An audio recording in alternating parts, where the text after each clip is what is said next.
Manipuri Wari Pambi Channel tabiriba pumnamakpu amu hana taram nokchari ngasisu mayamgi ngaihak pothananabagidamak anauba horror story amakak puduna lakchari. Horror story sigi maming Maikhak. Horror story sigi writer Ilangbam Ilisan. Haujik taminarasi horror story Maikhak. Rajen amasung Laihau honaba yamna kanjaba matai manau anini. Makoinigi amata puksaba class 8 tamlaba masanupa amakak yaubado sugunugi boarding amada mahimasing tamnanabagidamak hamkre. Rajen amadi Laihau matamatamgi lau singuba amadi maruoina sakpi torel asigi torel khongnung asida nung pekpa amadi lengoi pekpa asina makoigi maruoiba sinphab moiduna lairibani. Sahi khudingi torel sing saurakpa matamda torelda taurakpa singdagi chentharakpa uwa ate akai mayamado khunjinduna nungsada phajana phawdoklaga phajana paisinduna thammi maduna nongju tha amadi makoina lengoi suduna sing chattuna sing chanba ngamdaba matamda makoigi sak thongnanabagi sing oinaribani. Kumsi sahidi nongsu sipet chubana torel ising chu sawi lengoi suba amadi nung pekpasu kaya nungaite. Rajena ising sawa marak aduda Laihauga makoi anina singdi fazana lokminare.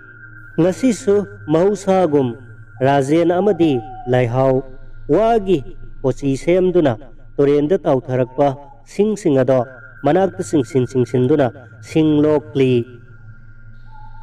Sakpi torel se yamna kutpamakti oidrabasu imaidi fazana pai. Rajena imaidagi singkhalakpa uwa atek akai amadi sing akang basingado Laihauna mafam sana paisili aduga khudak pharaba matungda yumtana puduna yumgi sumangda amuk fazana phawdoklui. Rajena sing adum loklingai matamaduda Maikhak amakak isingi imaida tautharakpado urami. Lamba phangdabadagi Rajena torel aduda khara kumtharaga wagi kosi aduna Maikhak adubu kochille. Mausagi mausa Rajendi Maikhak ado singi lamai sakpada loihaudaba sing makhakni khanduna adum khunjille. Laihauna Maikhak adubu laukhalaga singi sing amhani khanduna mausagi mausa mahakna khudak pharaba sing kokthong ado puduna yumgi sumangda fazana phawdoi. Laihauna ngasigidi sing su faniyamna loe yumda halasi sai sing thengani haiduna Laihauga Rajenga makoini su sing ado kokthong naduna yumta na porakle aduga sumangda fazana phawdokle. Rajenga Laihauga do ngasigi ahing sidi mahusagi iman manade amukta tadaba usekna khongbagi khonjel kaya thenglaba ahingda tari aduga kanagumba ambana yamna lapna mahakku kanbinanaba haijabagi mawongdasu tabagumsu tawi. Makoini tumthabadi yada nakong thangatnaduna mapanda hongleba huigi makol amadi tariba khunjel singado karino haina tuminna taduna lai. Amuksu makoigi yena kharomda hong hangdokpagumba makol amasu tai. Rajena Laihauda Laihau tabara mapanda mi lakpagumba amasu tai ngahaktang thoklaga yengasiro. Laihauna thokino ahingsi yamna thengli. Rajena amuksu khalli partigi miga ahing asida sangjafam lauba sanglakliba jalla hainasu khalli.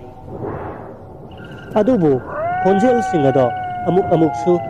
tumina laiki aduga ngaihak lairaga amuksu sumangomda mi senbagum gudung senkhibagi makol amuk tai. Rajenga Laihauga do tumthaba suya yadana ahing aduma adum nongankiba khanghaudre. Nongale Rajena ngasi nongmagi chara anigi sing khaidoklage haiduna iba sing adudagi akang ba khangatle maduda ngarang khulakpa maikhak adusu yaure sing ado fazana khaidokle maikhak adusu khaidokle sing ado sumangda fazana haudoktuna thamramle aduga Razel torelomda singlokpa amuk kumkhre laihaudi cha ising thongak loisinduna thamramlaga Razen gi mateng pangna magidamak masu amuk torelda kumgadawribani laihaudo cha ising loisinduna thamramlaga torelamda masu kumlakle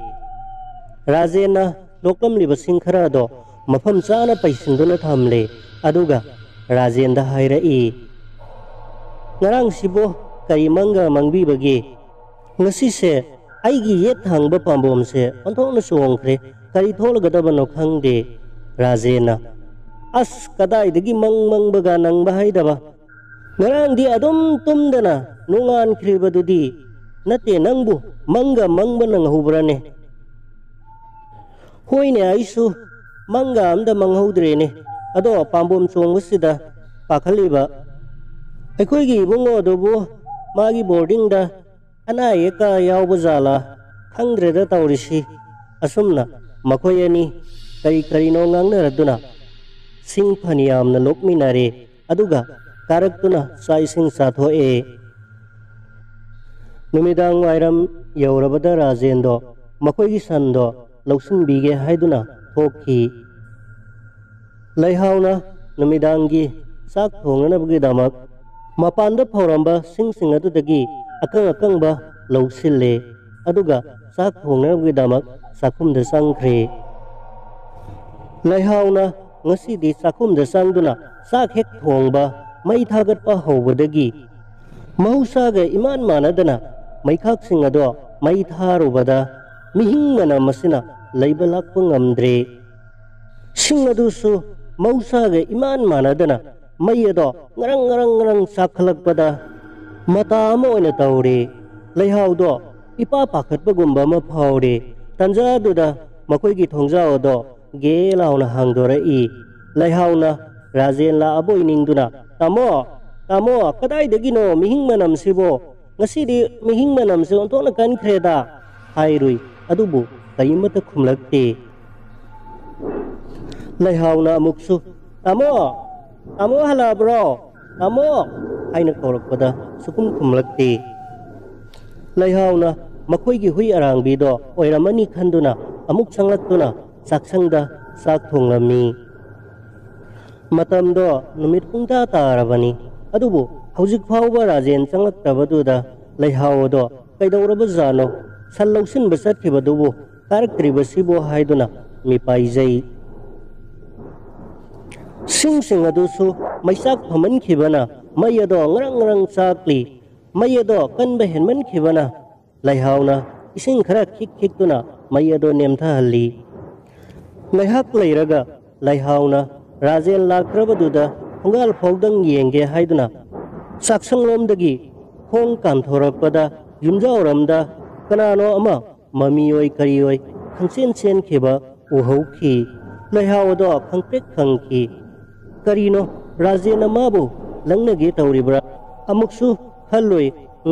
ꯃꯥ ꯂꯥꯛꯂꯕꯗꯤ ꯑꯩꯈꯣꯏꯒꯤ ꯍꯨꯏ ꯑꯔꯥꯡꯕꯤ ꯑꯗꯣ ꯁꯣꯏꯗꯅ ꯃꯈꯣꯟ ꯇꯥꯅꯤ ꯃꯥ ꯂꯥꯛꯂꯝꯃꯩꯔꯣꯏ ꯃꯥꯅ ꯃꯕꯨꯛꯅꯤꯡꯗ ꯏꯁꯤꯡ ꯆꯤꯡꯅꯔꯗꯨꯅ ꯊꯣꯡꯒꯥꯜꯂꯝꯗ ꯊꯣꯔꯛꯏ ꯃꯍꯥꯛꯅ ꯍꯦꯛ ꯊꯣꯔꯛꯄꯒ ꯔꯥꯖꯦꯟꯅ ꯃꯈꯣꯏꯒꯤ ꯁꯟꯕꯤ ꯍꯥꯇꯝ ꯑꯗꯣ ꯍꯣꯏꯗꯨꯅ ꯆꯪꯂꯛꯄꯗꯣ ꯎꯔꯝꯃꯤ ꯀꯔꯤꯒꯤꯅꯣ ꯑꯗꯨ ꯌꯥꯝꯅ ꯊꯦꯡꯕꯤꯔꯛꯂꯤꯕꯗꯨꯕꯣ ꯅꯠꯇꯦ ꯁꯟꯒ ꯅꯥꯟꯊꯣꯛꯑꯝꯕ꯭ꯔꯣ ꯔꯥꯖꯦꯟꯅ ꯍꯣꯏꯅꯦ ꯅꯥꯟꯊꯣꯛꯑꯝꯃꯤꯅꯤꯅꯦ ꯀꯣꯏꯊꯤ ꯊꯤꯔꯤꯅꯤꯅꯦ ꯑꯃꯨꯛ ꯑꯗꯨꯒ ꯍꯣꯏꯗꯨꯅ ꯂꯥꯛꯏꯁꯤꯅꯦ ꯃꯁꯤꯒꯤ ꯁꯟꯕꯤ ꯍꯥꯇꯝꯁꯦ ꯑꯣꯟꯊꯣꯛꯅ ꯂꯥꯛꯅꯕ ꯋꯥꯈ꯭ꯔꯦ ꯍꯥꯏꯔꯒ ꯆꯪꯂꯛꯂꯒ ꯃꯈꯣꯏꯅꯤꯅ ꯁꯟ ꯑꯗꯣ ꯃꯐꯝ ꯆꯥꯅ ꯁꯪꯒꯣꯟꯗ ꯄꯨꯟꯁꯤꯟꯕꯤꯔꯝꯂꯒ ꯃꯃꯥꯅꯤ ꯌꯨꯝ ꯃꯅꯨꯡꯗ ꯆꯪꯃꯤꯟꯅꯔꯛꯂꯦ ꯔꯥꯖꯦꯟꯅ ꯀꯔꯤꯅꯣ ꯃꯅꯝꯁꯤꯗꯤ ꯃꯤꯍꯤꯡ ꯃꯅꯝꯁꯤꯗꯤ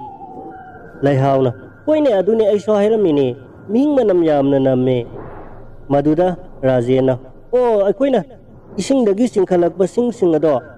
ꯈꯔ ꯀꯪꯗꯕ ꯌꯥꯎꯔꯝꯅꯤ ꯃꯗꯨꯒꯤ ꯃꯅꯝ ꯑꯣꯏꯔꯝꯅꯤ Hainaraduna Rajen amasung Laihau imungda sangminara'i. Laihau do ngasidi itik kirum tauduna masado ipapakatpagum tawi. Adubu mado pumnamakto Rajendadi karimata haidokte sa ising loisaladuna sathok minaraga tumba changle. Rajensu ayuk nungthilda thabak khara warubadagi ningaina nakhoktuna tumthakre. Laihauna Rajengi phamung phanung fazana loisinbiramlaga mahaksu Rajengi phamungi mayoknabade hek thariba mahakki kangthol aduda kakhattuna tumba hore.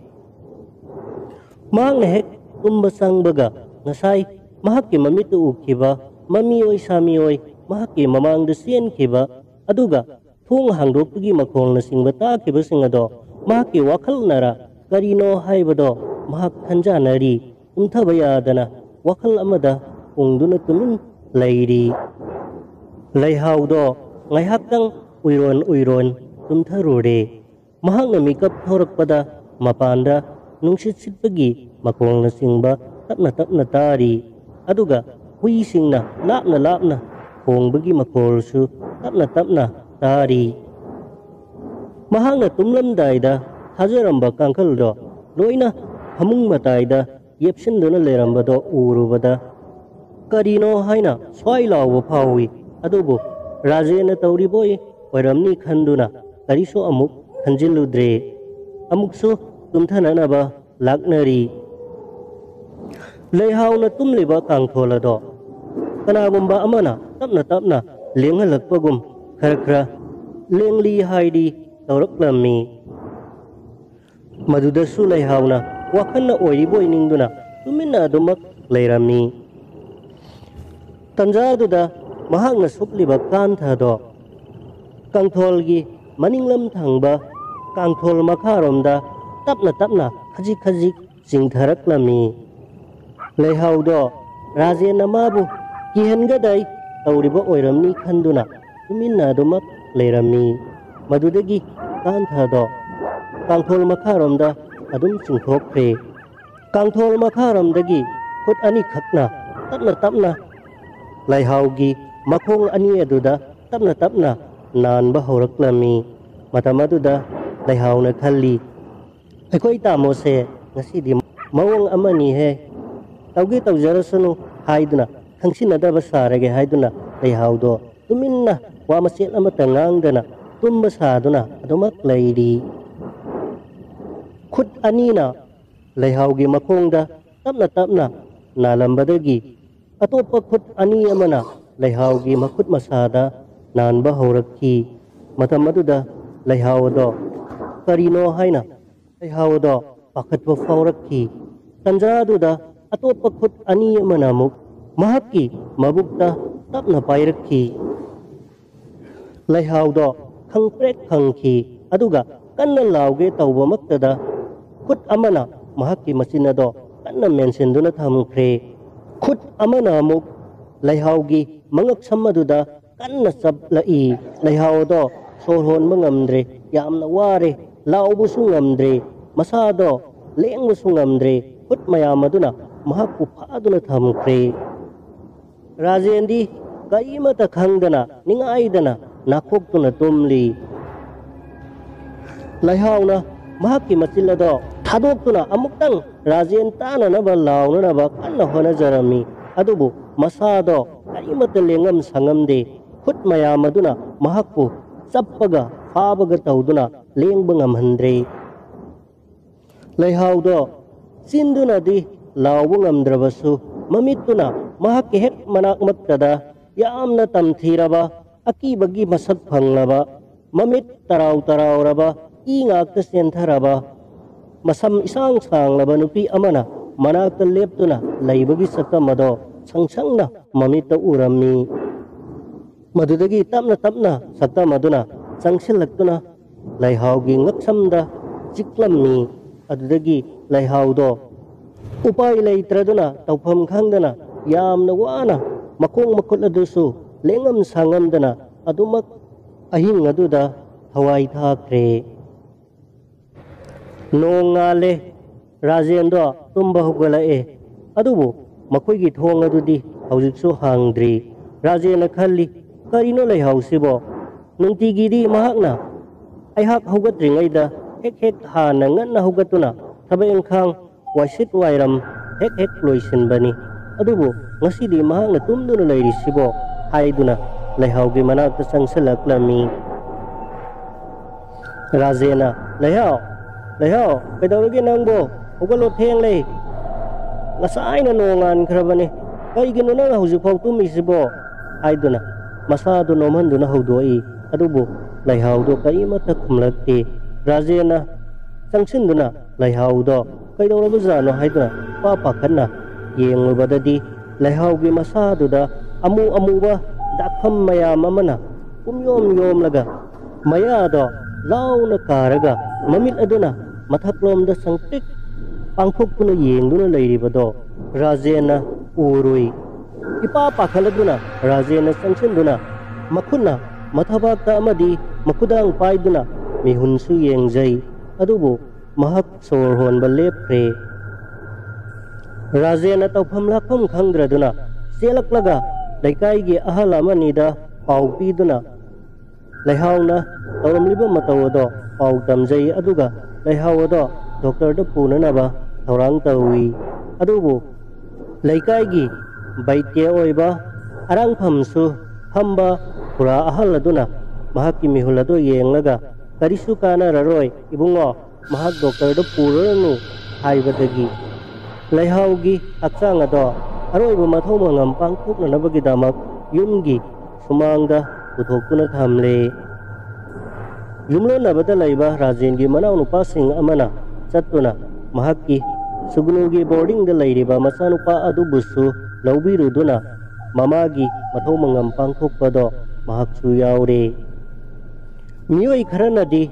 leihaugi misi ase heart attack oigani amana manglakna duna sirambani panghaida hainai aduga ahal khara manadi mahakki misi ase yamna singnai maramdi masada amuba dakham mayam ama leibase phattaba laitin oknaruba natraga good bread thengnaruga tauba adugumba misi oirambasu yai hainasu ahal sing adunadi chingnabasu yawi leihauna leitaba numit ado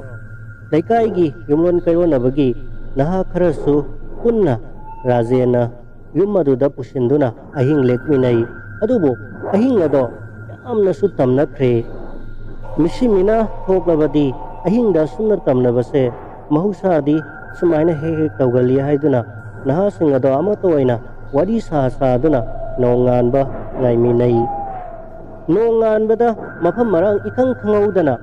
Rajengi makoigi loijaba hui arangbi ado yana khada siduna leiramki hui adusu leihauna leikidam matamda masada taramba dakham adugumna hui adudasu chap manana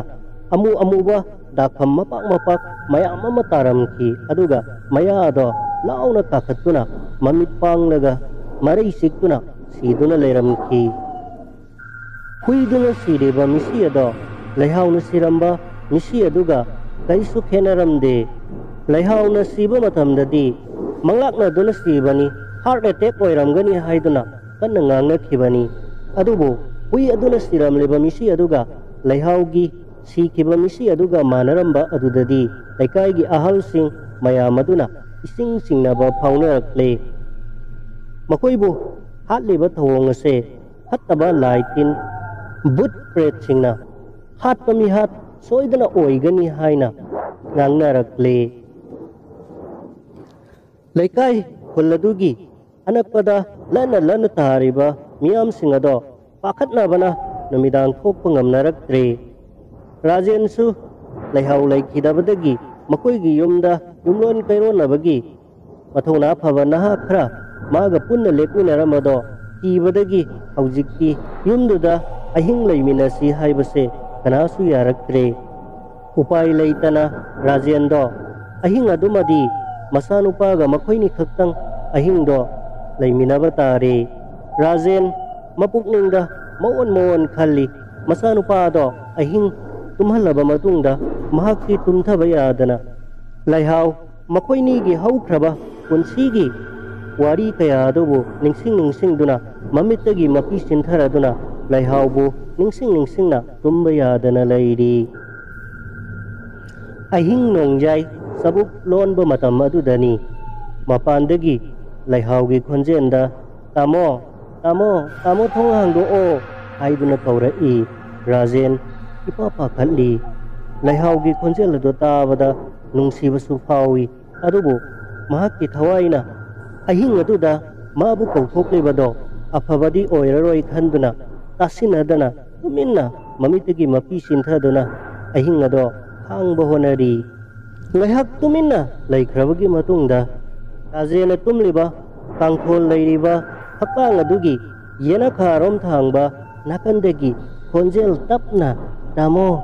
thong hangdo o ai nanggi nanaka lakninge ai changakpa ngamdre thong hangdo o haina laihaugi khonjelda nasonana pikna yena kharomdagi hakdang wang maramda kaurakhi. Rajena do masado umang ipapa khatle mahak karisu khumde sikmok laudana tuminna tasinduna adumat hamli aduga mapanda sumanglomda gudung amuksu mi tanakibadawna gudung senkibagi khonjel sudai adudagi mahakki sanbi hatamado kanna khonglakpagi khonjel amuk tarakle. Sanbi aduna kanna khongladuna makhong makhut kanna kaubagi khonjel Rajena mahakki manakongda kanna tarabas karimata tasinadana ising manungda nungthasakibagum tuminna sekmok laudana ahing ado nonganba ngairi. Nong nganpung taurakpa usek payagi khonjel khar tarakpa matam aduda Rajena puknaun hogatuna mapanda thokuna mahakki sangonda sangduna yenglui mahakki sanbi hatam madusu laihau amadi mahakki hui arangbi aduna sikiba mawang aduga kari amata khenadana siduna leiramki. Haujikti Rajen mapukningda khangle tasengna makoigi yum asida hattaba bhut pret laitin changle haibase mahak masana yazare. Handak Rajengi imungda thokleba misimina amadi sasana singba sirambagi mawang matawase laikai amadagi laikai amada wawa launa ngangnakre. Haujikti numil hek tabaga laikai aduda amadi thangnaba laikai singdasu numit hek takhibaga yumda sakngan chaduna kanamata mapan thoknadre. Rajena laikaigi ahal laman sing khara haminaduna watanare ahal sing aduna haibagi matungina Rajen mapa masado laihaugi sorat loidribo fawbadi laikaigi membergi yumda Rajen mapa masa sangjafam laudura leiba tare. Sorat loiraba matungda akhang ahi maiba panji tanaduna yum maduda changleba bud pret lai fataba singado tanthoknanaba hainare. Haujikti laihaugi soratsu loikre Rajena laikaigi ahal sing tanaduna sugunudagi laitin laiwatin wa jadu mantragi maramda hazana khang haibada maming satlaba maiba abiram tana rode. Rajena maiba abiram yum aduda poraktuna yum adugi wari pumba maiba aduda sitna na lirami. Rajena laikai ahal sing khara aduga su maiba aduga unahanduna thokreba thodok sing asigi matangda tungda kholasida hattaba laitin singba amata yetananaba kamdau sige haina maiba aduga watana halami. Maiba abiramna ngasige ahing se mahak yum aduda punna laiminarasi aduga nongalaga kamdau sige haibado amuk tanarasi hairaklami. Ahing do maiba aduga Rajenga mahakki yum aduda ahing aduma lekminare. Ahing aduda laubo khongba mikap mirau khol tamnabagi mawong kayado maiba abiramna taraba matungda yum aduda kanagumbi amagi atamana yum aduda otnairibado mahakna khangba ngamle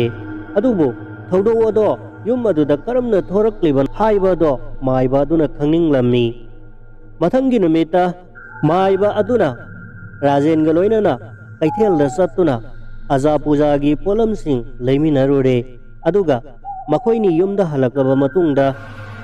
pigi lai phadebi asauba amasu saminare ahingi matam oiraklaba misik mirau khol kaya tanaraktraba matam aduda maiba aduga rajenga lai khoromnanaba makoigi ingkolgi kasinda hauba upambi adugi makongda phina saba lai phadebi do thamlaga aza puja tauba hokre rajensu makhutta mayama pairaduna maibadugi matungda lepladuna tauriba thaudodo yamna khangingba langtaknaba amaga loinana aki tujungba yaudana leptuna lairi aibaduna ngahak aza puja tauduna mantra kaya solabagi matungda phina saba lai phedibido tuminna paikhat khiduna uadugi mathakta tongduna laikre aduga amuksu phak phak nokthora i tanjadu da maibaduna kari karino mantra mayam ama soladuna lai phadibi aduda hairi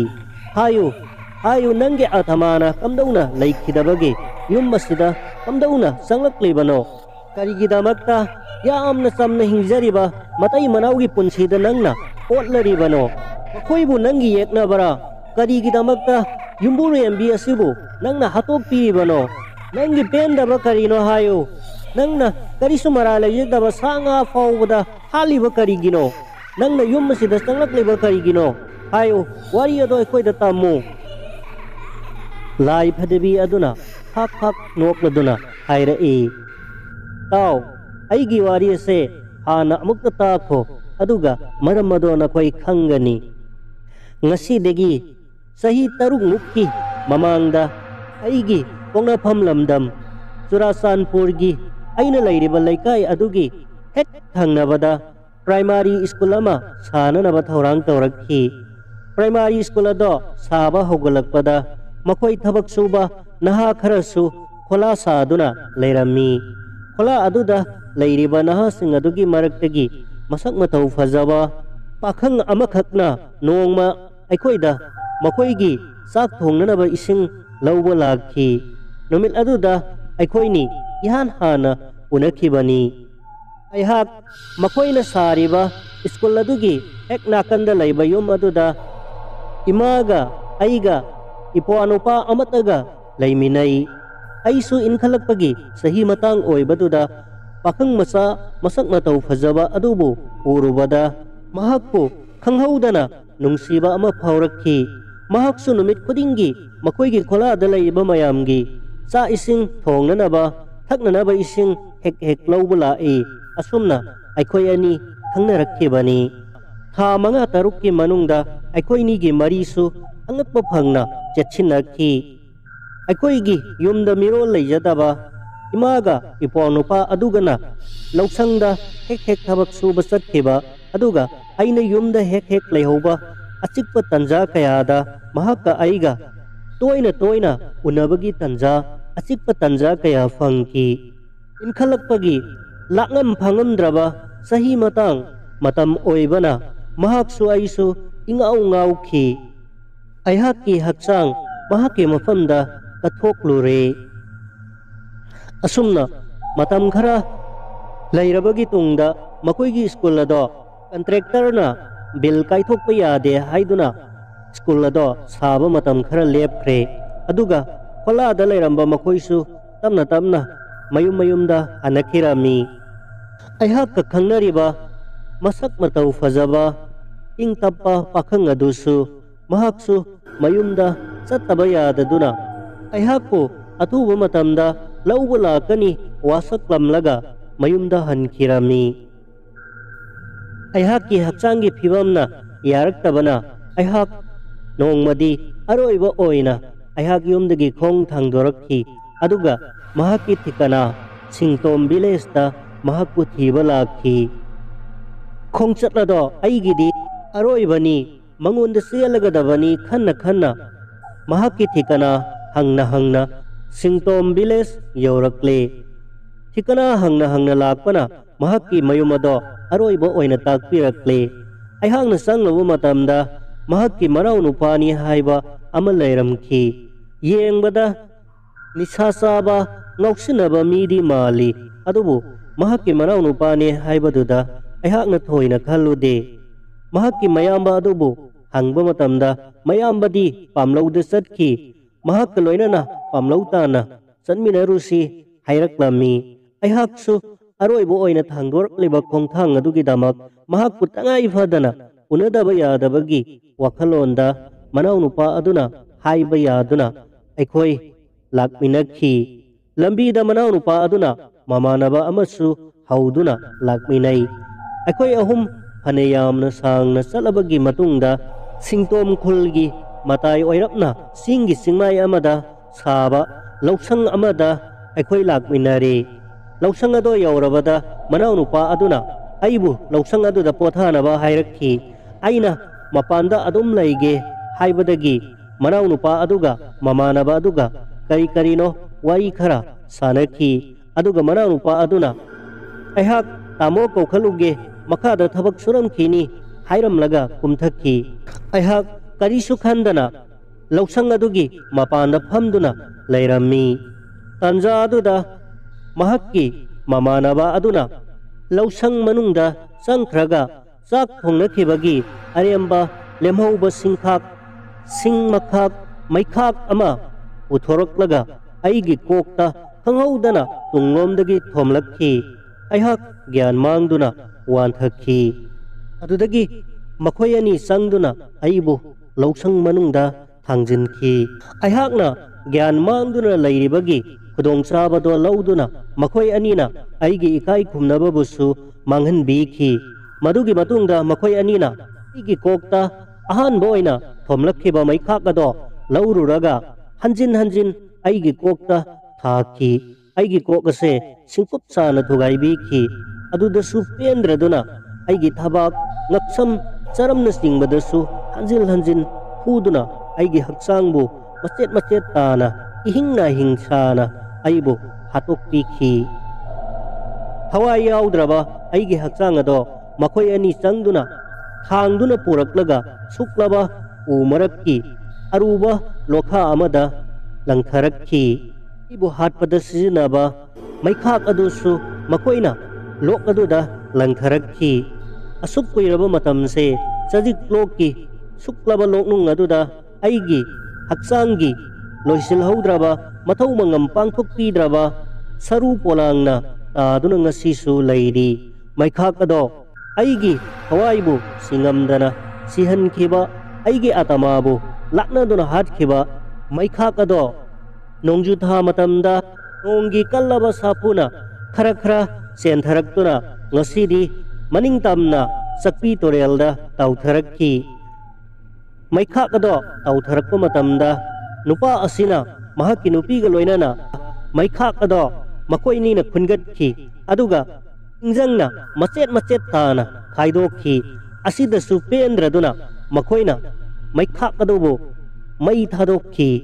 Tuda sargadasu kaba ngamdana miramlendasu inba ngamdana leiriba aigi atamabu hena maisak pikhi. Adugidamak aihakna mahakki nupigi atamabusu laukhi. Mahakki sanga singbusu hatkhi. Haujiksu hatkini. Phina saba lai phidibi adugi wari singado taraga rajendi kibana thak nikre.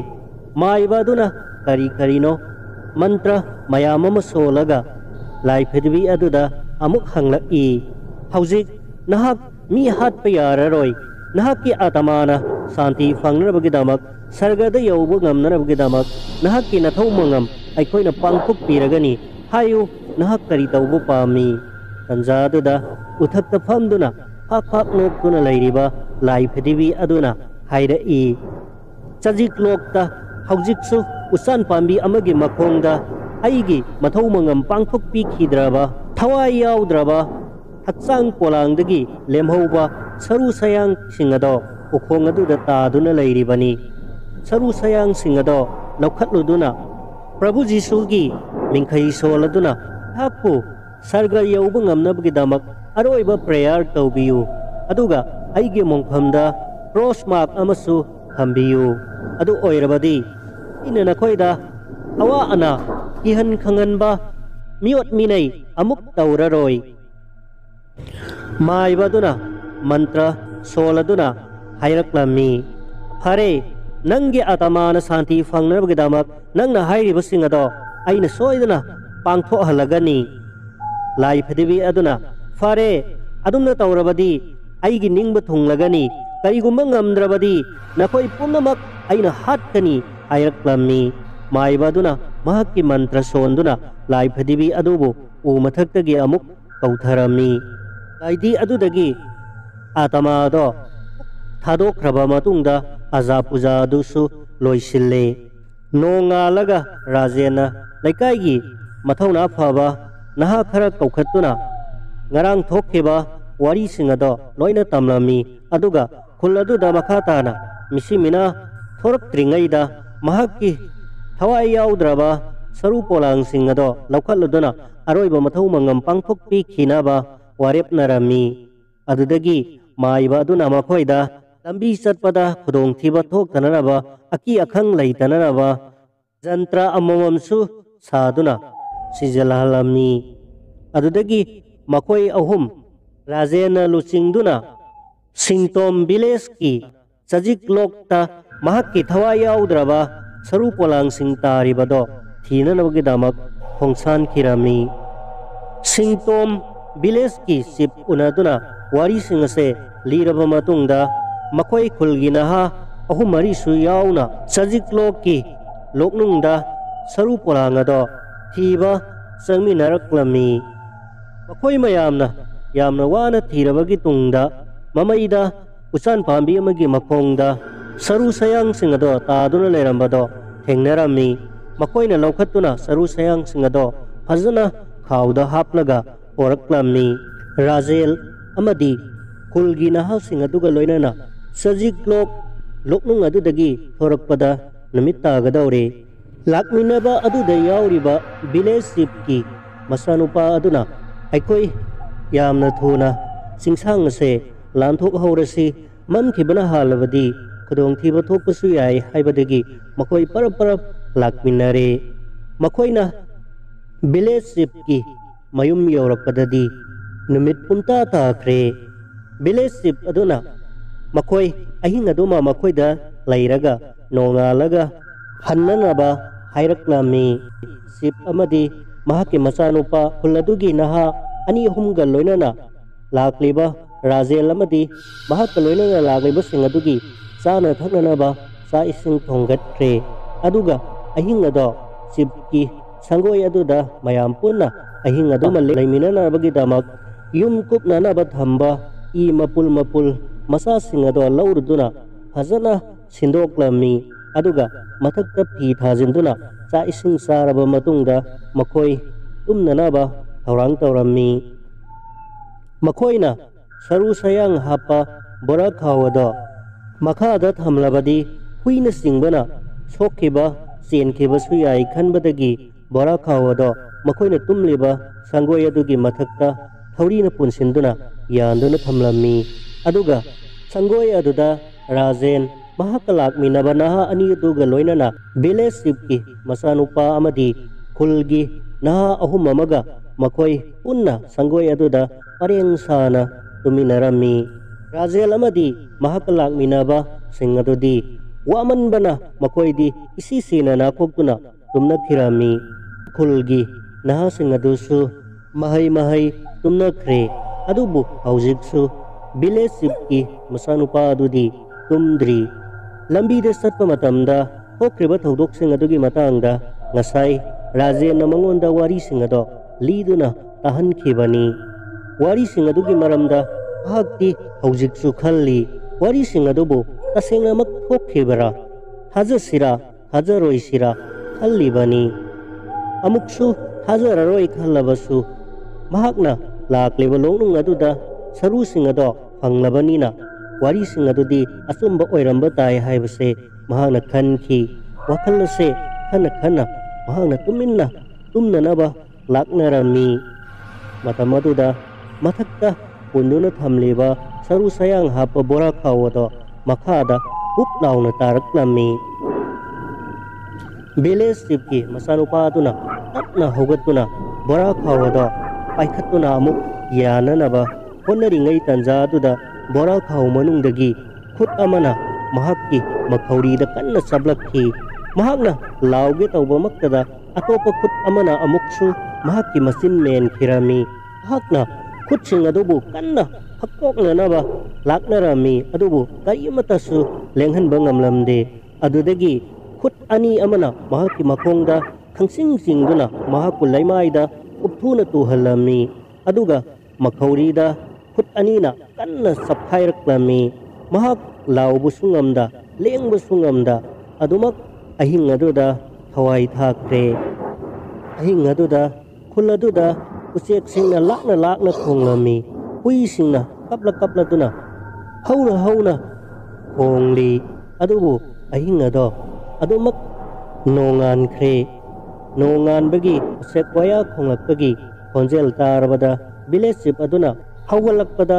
mahakki masanupana mahakki sumang mataida taaduna lairibado urami chensinduna mahakna yenglubada masanupado marai sangna tingthokuna marai ado yana kanna chikladuna mamit ado panglaga atiyada munna yengduna siduna leiramado thengnarami adudagi makoi mathang hawganaraklami oiramliba mataw aduda makoi kibana masado thak niknarami khulgi asi pau taknanaba tungado yaikhattuna khulgi ahal aman mayam amasu mafam aduda laknarami tawriba mataw aduda ingakakladuna rajena village chief adugi manakta sangsinduna mahakki makhongda konduna aikhoina maram oiduna adomgi mara layadaba isanupagi punsi se arembada lamakhangda manghalle haiduna kanna kablakklami village chief aduna rajenbu konkhatpirami aduga hairaklami isanupa aigi isagi laibakta asumna tho haibado ipa isorna tamkhrabane adunane nakhoi yamna thuna mafam asidagi chatkhro aduga asibagi sarusing ase mafam sana mahaki aroiba mathau mangam pangthokuna mahaki atamana santi hangnanabagi damak atopa singda awa ana asi ana amuk nanghandananaba hotnaruro haiduna takpiraklami aduga mahakki masanupagi damaktadi makoina fulgi ahal singa tanaduna mahakki damak aroiba mathau mangam pangthokpiduna memory store nama mafam aduda yungduna hamlage haiduna takpiraklami rajena village chief aduna haibagi matung ina mahakka langminaba naha ani aduga loinana saru hapa khawado amuk puduna khongsan ba horakle rajena mahakki khul serau yoraklabada khulgi ahal singa loinana maiba aviram ga tanaduna saru singado aroiba mathau mangam pangthok nanaba mahakki thawaina santi oina sargada tinkhinaba aduga kanagumba amatada amuk hana awaba ayetpa pidananaba khanarami rajena saru sayang singado naha ani aduga loinana maiba abiram suyauna makoina surasanpurda satuna matam kharagi mamangda laikhidrabi nupi adugi thikana lauduna yumgi imung manung mahakki mama amadi mopanupa aduga loinana laikai khulgi ahal singa loinana iba mathau mangam pangthoklami khulgi pastarna mahakki atamana sargada ingna sikna lairona bagi damak tawpham thokpa aroiba mathau mangamado chap chana pangthoklami aduga mahakki mongphamda cross ama yungduna pistol amasu mahakki mamingda yunglammi numittudagi rajengi imungda amuk hanna otpa naiba lauba khongba ahingi matamda tamnaba asina singba kaigumba amatasu chekmok laurakhidre adubu laihau leitraba yum aduda mafam aduda mahaksu lairaroi haiduna sagaigi ahal sing tanaduna mahakki ingkholado yamna hongna khulladugi ina khunba amada yonthokammi aduga mahaki nupi mapam oiriba Kakchingda anauba mafam ama lauduna leihau leitraba serau lamdam ado punsi chuppagi oina thadoklamduna masanupaga loinana Kakchingda amuk honggalaktuna leikhiramni. You must die.